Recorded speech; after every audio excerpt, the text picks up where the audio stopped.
नमस्कार मंडळी तुम्हाला माहिती आहे का आई एकविरा ही कोणत्या देवीचा अवतार आहे? चला मग मंडळी आज आपण त्याबद्दल माहिती घेऊया। एकविरा आई ही रेणुका मातेचाच एक अवतार आहे, म्हणजे की जी परशुरामाची आई होती तीच रेणुका। आई एकविरा मातेला आदिशक्ती म्हणून देखील ओळखले जाते। तिचे मंदिर हे पांडवांनी बांधले होते असे देखील सांगण्यात येते।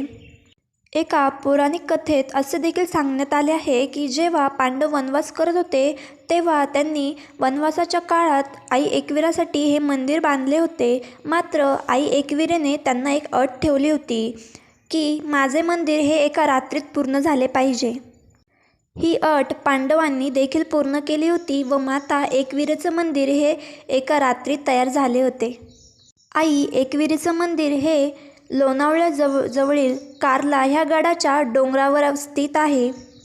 हे एक जागरूक देवस्थान म्हणून देखील तिथे स्थित आहे। भाविकांची अशी श्रद्धा आहे की इथे आल्यावर आपल्या मनोकामना पूर्ण होतात। हे मंदिर कार्ला लेण्याच्या परिसरात असून इथे 500 पायऱ्या चढूनच जावे लागते। नवरात्री आणि चैत्र नवरात्री या काळात भक्त इथे भरपूर गर्दी करतात। दसऱ्याच्या दिवशी इथे लोक भरपूर दानधर्म करतात आणि झेंडूची फुले आणि आपट्याची फुले अर्पण करतात। तर मंडळी कधी जात आहे हे मंदिर बघायला नक्कीच कमेंट करून सांगा आणि आजची माहिती कशी वाटली हे देखील कळवा। धन्यवाद।